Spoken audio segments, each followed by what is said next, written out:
SDR managers play such an integral role in shaping the future of those that work in tech sales. It's important that they're inspirational, great coaches, and empathetic leaders. And Ellie Clayson is all of the above and more. Previously at Workday, Ellie now leads the SDR team at Abacum. And in this conversation, we discuss how to lead SDRs through times of uncertainty. She has experienced an acquisition, completely pivoting the direction of the business and her team. So today she shares advice on how to steer the ship when your business goes through a big change, whilst also managing through a turbulent market. We cover first-time management, creating psychological safety, and figuring out whether management is the right path for you. I loved this conversation so much, so please let me know your thoughts in the comments, and I hope you enjoy this episode.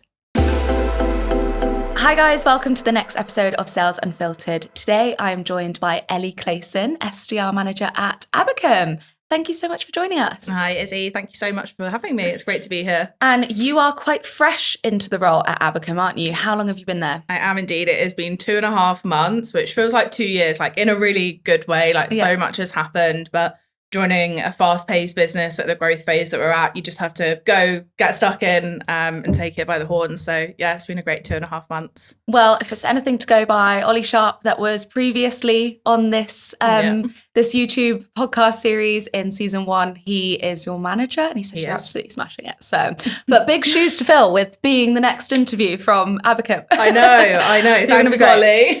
Sorry, no pressure. You're absolutely going to smash it. I'm really looking forward to speaking to you today, Ellie, about leading SDRs through a time of uncertainty. I think there's so much turbulence in the industry at the moment. We've definitely been through a lot. I feel like we're starting to level out a little bit, but it's really important as SDR managers that we're creating that next generation of leaders, that we are being that beacon of support for them, but also just somebody that people can lean on as maybe the company shifts and changes direction. So there's so much to unpack today in this conversation, but do you want to give a little bit of context to why this topic is important to you and what you've been through in your career? Yeah, absolutely. So my move into leadership was probably the first conscious decision that I made in my career. I did the classic recruitment for a few years, fell into it out of university, learned so much, which I still implement on a day-to-day basis now. And when I moved into my first leadership role at a business called Peakon, I think I was literally 6 weeks in, we got acquired by Workday. So it was a huge shift to go through in your first role as a leader, but also trying to navigate your team through this as well. I think I've just learned so much about the SDR teams and navigating through those uncertain times and how to, there's no blueprint, right? There's no magic formula that I'm going to give people today, but hopefully I can offer some advice on what I've learned through doing it. And also this time of year, we're seeing lots of company changes happening, like restructures, mergers and acquisitions are starting to come back at more of the forefront now as well. And it's this is a really crucial point in somebody's career. And as a manager, you have a huge responsibility to take them through that journey. So yeah, I just feel really passionate about it. And that's why I want to speak about it today. Love it. And I can tell the passion is coming throughout already. And I think, as we mentioned, being an SDR manager is such an important role. SDRs, not to sound like you're creating the next generation of adults, but you really are. You're fostering that talent from entry level. So you play such a huge part on the success of those SDRs, where they go in their career. It might not be a linear path to AE. They might go on to do other things. Is there someone in your role that, as you look back at your career, like an SDR manager, that really helped you, and what did they teach you? Yeah, so I think I've had loads of great leaders over my career, and I feel lucky to have basically taken little bits of what they've taught me and then formulate what I do in my leadership role. But I think staying calm and collected is probably the most important thing throughout times of uncertainty. And that's hard to practice, right? Sometimes you might be having the internal panic as well. But when you're that leading force for a team, and when they're also feeling all of this uncertainty, you've got to stay calm and collected. It's also okay to say, hey, I don't know the answer right now, but be calm about it instead of panicking around it as well. So I felt really lucky when I was at Peakon. My boss at the time, Will, who's now one of my great friends, was just that force of comfort and calm for me and taught me what he was doing with our teams as well. And that led me to that point too. I think one of the things that you've got to think about when you're going through these times of uncertainty is really get in the shoes of the SDRs and what do they care about? So I think there are 3 key things, and that the list is long, right? But if you break it down into 3 key areas, you can look at career progression, compensation, and culture, and how are all of those things going to change?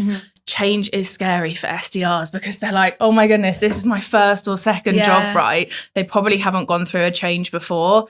At previous companies that I'd been at, we'd been through an acquisition before, but we were the company that was acquiring another company. So I'd had some understanding of what change is. You're in the ship. Yeah. You're like, you're bringing others on. Yeah, we were the people welcoming people in. Whereas actually when it reversed and when we were peak on going into Workday, we were the people being welcomed into that fold. So that can be a really like tricky change to navigate. I often compare it to like if you're an adult and your parents remarry and it's like meeting your step siblings, but as an adult, it's like forced fun, and that can sometimes be a bit uncomfortable, right? But if you go back to those three key things, so compensation, career progression, and then also culture as well, and try and have those as your pinpoints of like, guys, I don't necessarily know the answers right now, but this is probably what's top of mind for you, and I will find out the answers for those, can give some comfort in those uncertain times as well. I think it's really important as a manager to be organized as well. So I used to have like trackers, and it was probably a bit like over organized, but I used to be like, these are the points that I'm working on. This is where the priority is. This is who I'm speaking to be able to find out the answer. Once I got the answer, we would either have a team meeting or a huddle about it, or a go in that, because I think it's really important for people to like you still have to get on with your day job, right? And I do think that the term like business as usual, to me, I'm not gonna lie, maybe this is a bit controversial, but kind of think it's bullshit in those times, because it's not business as usual. If you're going through a turbulent time as a business, or if you've just had a massive company restructure, it's really hard to be like, oh, okay, I'll just get on with my normal job right now. What you can do is set expectations. So you can say, I do expect you to carry out your normal day-to-day role, but we've got this tracker, so you know what I'm working on as a team, and we're going to carve out like a drop-in session once or twice a week. Obviously, you always have an open door policy on things, but I think it's important to carve out that time instead of just saying, well, we've just announced this massive thing, but nothing changes, guys, let's go, because it does change.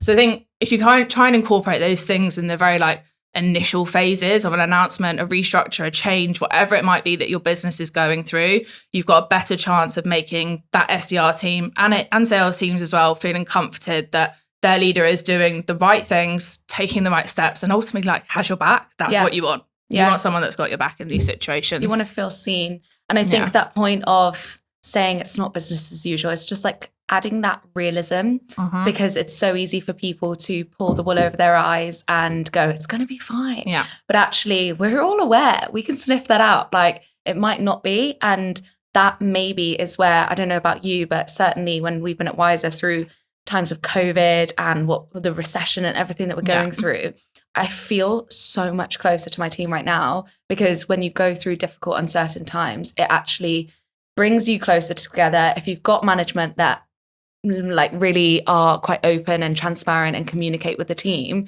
then you're able to just lean on each other and you feel like you're a unit instead of 100%. Working separately. So how important would you say that communication is and transparency with when you're going through this to make that psychological safety? Yeah, beyond important, right? And as a leader, there's often a fine line that you have to balance, where you have to support the business messaging that is going out as a result of the change and be loyal to the business. But like I've said, be loyal to your team and make sure that you've also got their back as well. So I think from a leader's perspective, reaching out to the other leaders around you and having a really solidified like one unit messaging is important, because if one team's like, hey, I heard that, and then they're like, but my manager said this, so true, then it kind of disintegrates from there. So first of all, you need to speak to your leaders around you, make sure that you're going with one really strong message. Being as transparent as possible can be hard, especially in an initial early stage of an announcement as well. But I was just used to ask the question, like, how much can I tell my team? Why can't I tell them? When can I tell them this? So at least you've got a clear plan of communication in your head as well. People often know when change is happening as well. Like, you kind of feel it in the air, don't you? Especially around this time of year, like most businesses going into their new financial year as well. So trying to prep people that a change is coming is also important as well. Even if you can't deliver the exact message, I think it's good to give people a heads up, we're going to have an announcement on this day, please be prepared for it, I think is important too. There's a lot on LinkedIn, especially around companies making redundancies and when they maybe are going through a change, and sometimes the larger organizations aren't necessarily completely transparent about what's going on. They might bring external people in to help with that shift. I love the idea that you like speak to other leaders and like are really clear for yourself what you can disclose and not. But when you do go through these times that are difficult, people want to feel secure and safe. So they might come back and ask you some really difficult questions that you just can't answer. How do you navigate that? Are you someone that goes, oh, you're going to have to ask them and almost palm it off? Or do you try and squash it yourself? But how can you do that without being able to disclose everything? I think I'm just like very direct and very honest as well. So if I'm not able to give them the answer at that point, I will just be transparent about that. Like, that's something that we can't communicate right now. We're working on getting a plan out for this. Like, please bear with me and be patient as well. I think this is a really good opportunity to exercise. Like, I love the book Radical Candor. It's the first book that I read when I moved into leadership, and I was like, this is amazing. And I think that's a really good opportunity to exercise that as well. Like, you're giving somebody not necessarily feedback, but you're telling them something that you don't want to hear, but it's because you care and it's because you can't at that point as well. A lot of this comes down to the trust that you initially have with your team as well. Obviously, a huge part of leadership is building trust, having great communication with your team and being that trusted advisor. So if you have that already and you are just really honest with your team, like I mean, I don't think I could lie to save my life. Like, I'm watching The Traitors at the moment, and I'm like, God, I could not be a traitor.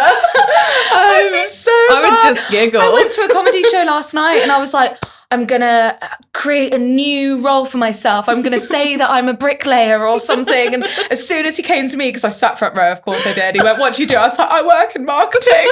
I was like, please, I'm sorry. Such a bad liar. So yeah. So that's the same as me as well. And that's like how I give feedback, how I manage my team, how I am as a person. So I think it would be firstly very disingenuous, but would also be very obvious from me. And like, I would urge other leaders to take that stance as well. Like, being honest with your team and not knowing the answer is okay, but it's about the way you say it. And then it's also about like, what action are you going to take off the back of it as well? Because if you're like, oh, I don't know, but then you're not going to do anything, that's different. So talk about the next steps that you're going to take, refer back to things like your tracker and give people the peace of mind that it is being worked on, but you've got to be patient. And that's where you can start to exercise that radical candor piece of like bit of tough love. Like, that's one of our values at Abacum. It was a huge reason why I joined the business, because I feel so aligned to that value as well. You can be empathetic with your teams in this time, but that doesn't mean that you feel sorry for them. You can be empathetic of the situation that they are in and what they're going through, but you also have to be realistic. Like, if your company's just announced a change, it's probably not going anywhere. You need to get with it. Or you've also, sometimes, there's something I wanted to speak about as well. When we got acquired, I actually had to accept that this change was not going to be for everyone. And as a first-time leader, that was really difficult, because I just started to build these like great relationships with people. And we retained most of the team, took them over to Workday. Some of them have amazing careers now there, which is incredible to see. But there were some people in that initial phase who were like, this just isn't for me. And that's really hard to accept as a leader, because you're like, I want to invest in you and I want to work with you. And it will be a small percentage, but the advice that I would give there is help them on their next step at that point. Like, you can be a great reference for them, try and get them into other companies and make sure that they're going in the right direction as well. You don't want to see somebody make the wrong move if they're making, the decision to leave as well. I think with that transparency that you're providing as well, that will really help them figure out whether it is right for them or not. Because although, yes, you want to help them move on to the best next step for them, you also don't want them to stay if it's not right for them, because they'll be miserable. They also might bring down the team and the culture that you're trying to make this shift towards.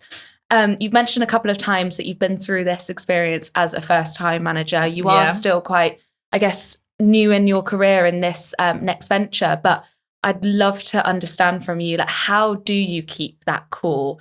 It's the analogy of like the duck or the swan on top of the water with underneath the legs going, but you have to be that voice of reason. You are the beacon of hope for people. They look up to you as a leader and they need to make sure that, oh, Ellie seems okay. She seems cool. We're all good. Yeah. But you might be frantically searching for answers yourself inside. So how do you navigate that? Yeah, so I think allyship is really important in this. And if you are going through something like an acquisition like I did, I very quickly created allies at the business that acquired us to really help me navigate through that change, because I was like, there is so much that I don't know here, but there are 3 key things that I kind of split my brain out into at this point, which one of my old CROs taught me and coached me around. And it's looking at your people, your process, and your product, and the consequential changes off the back of whatever has happened, and how you can manage around those 3 areas. So I literally just used to go in every day and be like, what's happening with all 3 of these areas? And I used to prioritize them based on the moment, right? So in the initial phases, it was all about the people. How are we going to transition these people over? How are we actually going to make this change? Then it came to the processes time, all of the boring stuff like merging sales forces, all of that stuff, which is a nightmare and very time consuming. But I basically just went in and was like, if I can focus on these 3 key areas and really understand what's happening in all of these, like I've got this. That's how it makes it sound easier than it is. Of course, random things pop up all the time, but that's a leadership role anyway. You've got to be agile. You've got to be quick to change and be able to react as well. But really, that's just how I went in, viewed my business every day and kept calm and collected. So allyship, that, and then also talking to the other leaders around me as well. Even those with loads of experience felt in a very similar way to me as well. So, being open, asking for help, all of that stuff is super important in that. How important do you think, because obviously there's so many things that we can talk about here when you speak about uncertainty, obviously acquisition being one of them that you've experienced, but there are also other topics of maybe your business is going in a different direction, you're launching in a new region, you're growing. How important do you think it is for you as a leader to be fully invested in the new direction and the shift that the business is taking?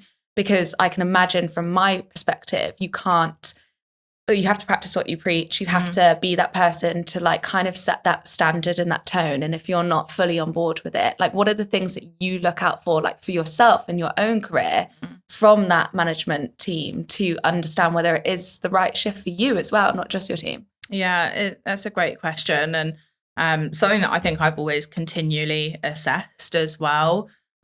You have got to understand if you can get behind the business decision and what they're making of it. So that comes from the very top leadership, right? Like, how is that message being delivered? Do you understand it firstly? Like, I always used to ask a million questions. I still do. I think it's really good to just understand like the impact of the change and how that's going to happen. So if it's something like a new product release or something like that, I know I'm not going to understand every single thing about the new product release. But what I can do is think about how that impacts my team, how that impacts me. Is it a benefit or is it a drawback? Like most of the time you can see the benefits of that situation as well.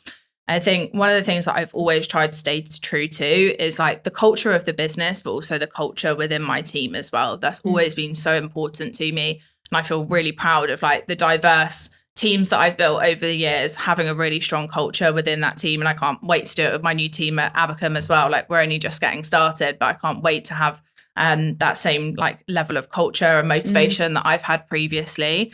And for me, if my waver on that is starting to go and I feel disconnected from the culture and the business, that's when I would start looking, is this really for me? Can I get behind this? Because you're the driving force of that team as well. And it's okay to step away as well when it's not for you as well. I think if you're going through a change right now, and especially for SDRs where this is going to be probably your first or second job, is don't formalize it into a time period, but just don't make a snap quick decision. Like give yourself at least, I would say, like a minimum of a quarter to understand if this is going to be for you. Do you feel like you're being supported in the areas of compensation, career progression and culture, and see how you go from there, and try and communicate that with your manager as well. Like feeling a bit wobbly right now, what can we do? That's what I would do to my manager as well. I think it's always such a good idea to keep them involved in your thought process, because there's nothing worse than one day just going, do you know what? It's not for me. Yeah. I'm leaving. Get me out. And they're like, what? We could have like changed things if you communicated. You've mentioned culture quite a few times, Ellie, and I know that people are speaking a lot about culture, and I definitely think there's a lot of content out there about culture, but sometimes it can seem quite buzzwordy that people are like, oh, we want a great culture. But what actually does culture mean to you? And especially at Abacum, like what are you guys trying to build with that? Yeah, definitely. So for me, it is the number one word when I think of culture is inclusivity. I want people to come into work every single day and feel like they can talk about their hobby, what their interests are, what's going on in their life right now, as if they're talking to their friends. That does not happen overnight. I think that as a leader, you've got to almost do like activities to bring people together. So we've got our Barcelona kickoff in 2 weeks with the SDR and sales team, which I'm so excited about. And we are going to be doing, as an SDR team, a brand exercise and also a values and mission exercise as well. I want us in those hard times when we have a bad month or a bad week to go back to like, what is the core brand that we want our business to know us as? So there are loads of things that you can do around that. But if you can find a mutual ground where everybody agrees on what our brand should be, what our values are, and they should also connect to your wider business values as well. We're a very, very values-based business at Abacum. And then also having a mission statement as well. I think they can sometimes be a bit cheesy, but if everyone's creating that together, like I've got 6 SDRs now, if we're creating that together, we live and breathe by that, and new hires that come to us in the future join as part of this and feel that mission, feel that brand from the very beginning and get brought into that, it also helps me hiring as well, right? Because I'm like, if these are important to them, then this culture is aligned with what they're looking for as well. But for me, inclusivity and having a workplace where you can bring whatever it is that you want to the table, be listened to, people hear your ideas. Like I learn so much from my team, like all the time, like about what they're doing, like what they're interested in and stuff like that. And as a leader, you've got to be interested in what they're doing, and you might not understand it, but like ask questions and be inquisitive and really understand them. And yes, culture is a buzzword. It means different things to different people. But if you focus on inclusivity, diversity, for me, you've got the strong foundations of building a well-rounded team. And I see that throughout Abacum as a business as well. But yeah, in terms of like the sales team culture, we want to be one of the best performing sales teams out there, right? That's what we're working towards. It's tough right now, but we will get there. We've got all of the right people and procedures in place to be able to do it, and the right motivation, right? That's one of the things. You need that like innate drive to like want to be successful, like hustle through the hard times. Like, you know, when I was interviewing for Abacum, I was like, I just want a bit of like hustle. And they were like, you can have that here. And I was like, that's great. Like I need that drive and energy to keep me going. Yeah. I've read somewhere recently that culture is what happens when you're not there as a manager. And especially with that drive and that hustle, I think that you can't teach that. You either have that or you don't. And that really, to me, is like what encompasses your culture, is like, how is everybody working as a unit to drive you towards that ultimate goal and that mission and statement that you mentioned. And can't wait to see all of your team be top performers, maybe winning some awards at the Elite. I know. Watch this space for next year. For 2025. But you mentioned top performers. That means progression. You've spoken about hiring slightly. So I would love to talk about the next stage of when you navigate through uncertainty. I think sometimes people can maybe think, oh, this means that my career is stinted. You might not be hiring for new AEs, or if they want to take the route on to be an SDR manager, or they want to lead teams and go down a different avenue. I would love to pick your brains about when you think it is the right time for your SDRs to step up into management, and also those things that you look for that really show you that they'd be a brilliant manager, because it's not for everybody. No. Some people should go down that IC route and that's best for them, and that's completely fine. You don't have to follow that ladder up leadership. But what are you after? So I think probably number one for me is somebody who can really demonstrate high emotional intelligence. As a leader, you've got to be empathetic. You've got to understand your team, be able to coach them professionally, but also personally as well. Often at an SDR's kind of like time of life. So I look for somebody who's got that high emotional intelligence. And I think that you can see that in lots of different environments. You can certainly see it when they're prospecting, and how they speak to customers is always a good indication. That's also, you know, great quality of a IC salesperson as well, but in team environments as well. There are lots of things that you can start to do to show leadership. Like, you know, I'm on annual leave next week. Who wants to run the team meeting as a result of that? If somebody is going to put their hand up, the ability to be able to present in those environments is really important. And I think one of the most like underused skill when you're an SDR is presenting. And as an AE or as an SDR leader, you have to suddenly present loads. So I always want to give them the opportunity to present. And lots of people can do it, but it's how comfortable are you with it as well? Does it come naturally? if it's something that they want to work on, are we seeing improvements, those types of things. I think people make a bit of a misconception when they think about SDR management of, well, I like helping my team, so therefore I want to be an SDR manager. There's so much more that goes into it than that. If you have got somebody who is looking at their data and saying, hey, Ellie, my reply rate is at this amount. I want to increase it to this, and here's what I'm going to do to take the steps. That's somebody who's taken like a data-driven approach, not only to their prospecting, but also what I do as a leader a lot as well. Or on the flip side, if I think that somebody has got those managerial qualities, I will present a set of data to them, and it can be on a load of different things, leading indicators, lagging indicators. And I'll be like, what do you make of this data? Because probably one of the things that I didn't realize about going into SDR management is how much data you need to look at in order to make effective decisions. So if you've got somebody who can start to like interpret data, understand it, make good decisions off the back of it, I think that's a good indication that you're getting along the right lines to leadership, because it's not just about coaching. Like, to be honest, that's the fun part of my job. I love doing that. There's a load of other like background pieces that go on as well, which you need to be prepared for. Have you ever had a circumstance where somebody said, I really want to be an SDR manager, and you've just thought, oh, sweetie, it's not for you. No. Like, how, that must be awful. Or do you feel like it is for everyone? You just need to be able to coach them.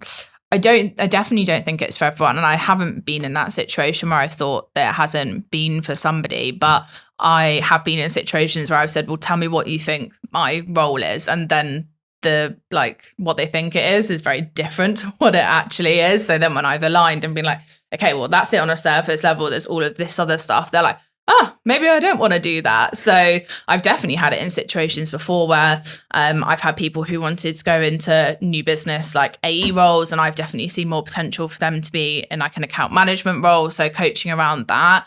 And I think you've just got to be really honest with where you see your skill set. So I may have this, situation occur in the future, and I would be really, really honest about it and say, you want to utilize your skills in the best way. You also want to think about, where's your career path going to go in 5, 10, 15 years time? Maybe it's a not right now. Maybe it's you need to do another role to get more experience to be able to do this, and you can revisit it in the future as well. I never think that you should close the door on any career path. It might just be not right now. Yeah. Same with promotions as well. Might just be like, you're not right now. Here's what we can do to improve on this. And if it is right now that they're ready to step up, but still need a few areas that they need to improve on, what are you sitting down with them and setting them to be able to hit that milestone so that you can promote them into a leadership role? Yeah, I think as more often that you can give them like the real life scenarios to do it instead of doing things in like a role play environment, the better. Like, learn through your mistakes in a real environment. So whether that is a team meeting, a company-wide meeting, a whole sales team meeting, giving people the opportunity to present as an example, and then being able to do a feedback exercise off the back of that is a great example to be able to do that. Looking at data, like I said, is a really good task, but I would want people to be proactive with that as well and be like, this is how I've pulled this is what I'm going to do. And then one of the big ones as well is the ability to give feedback. So the ability to have those like really difficult conversations that nobody wants to have, but you've got to be able to do it. This is probably where role play is a good example that you're able to do something like this, because you don't just want to randomly give people feedback and like mess it up. But giving feedback in a structured way, in a non-offensive way, like referring back to our value, tough love, that doesn't just mean that you can be like, your work was rubbish. Like, it means that you can give people constructive advice of what they could do next time to make it better, but it's for the good of the business or that individual or the team or whatever it might be. So I think that's probably one of the things that I would work on with somebody the most, is like, how do you actually give that structured feedback?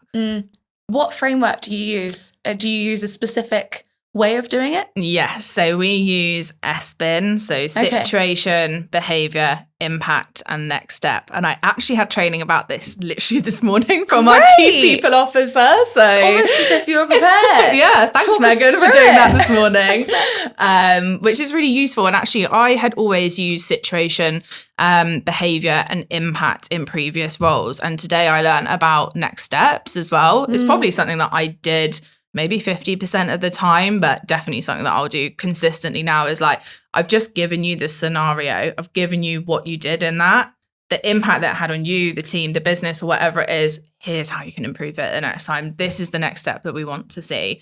As a manager as well, always document this kind of stuff as well. Not for like any bad reasons, but you want to be able to see the progression and the improvement. You can be like, hey, look at that conversation that we had 2 weeks ago. You've come so far from that point because you've implemented that next step, because you've taken the onus to do this on that. So also use it as a praising method. That's a really interesting framework, because I know that there are so many different ones out there. Yeah. And from my learning, I think one of the most important things when you're doing feedback is, instead of saying you did this, or like having that accusatory tone, especially if maybe you've heard something from third-party information. Yeah. It's more just like raising awareness, going, I noticed. But I love how you bring in what the impact is of that, because that again feeds back to what we said at the beginning. When you're communicating with your team, it's just making sure that they are fully aware of what's going on, instead of you being the school teacher and telling them off. It's actually helping them learn why that didn't work and how it can help them progress in the future. Yeah, exactly. And I think it's important to be like specific as well. So within this situation, it's like, it refers back to not using that third-hand feedback. It's like, how can you be really specific about what that situation was, so that people don't feel confused about what the feedback is as well. So yeah, I think that it's a really useful model. I've definitely been taught some other ones over the years, which I don't think are as effective, but this is what I would recommend using. Amazing. And last question, Ellie, you've been brilliant today. You've literally taught me so much, and I've taken so many things on board. But if you could maybe look back and give yourself some advice, maybe something that you have learned now that you didn't know before, what would you say are those biggest learnings?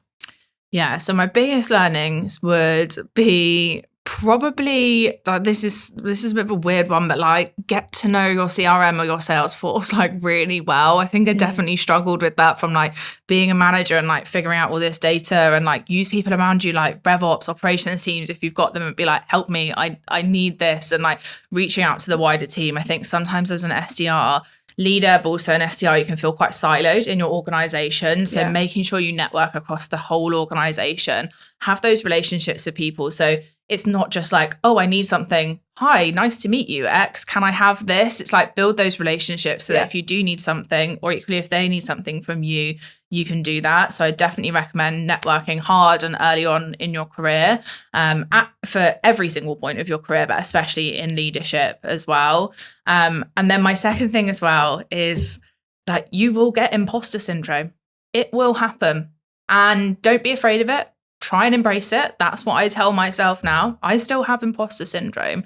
But I think it really hit me when I moved into a leadership role. So I was like, oh my goodness, like, I am probably one of the only women in the room right now. I am very early stages into my leadership career, and I'm suddenly in this like big room with lots of people who I coined in my head as like, they're so important. And now I've started to rephrase it like, I'm important too.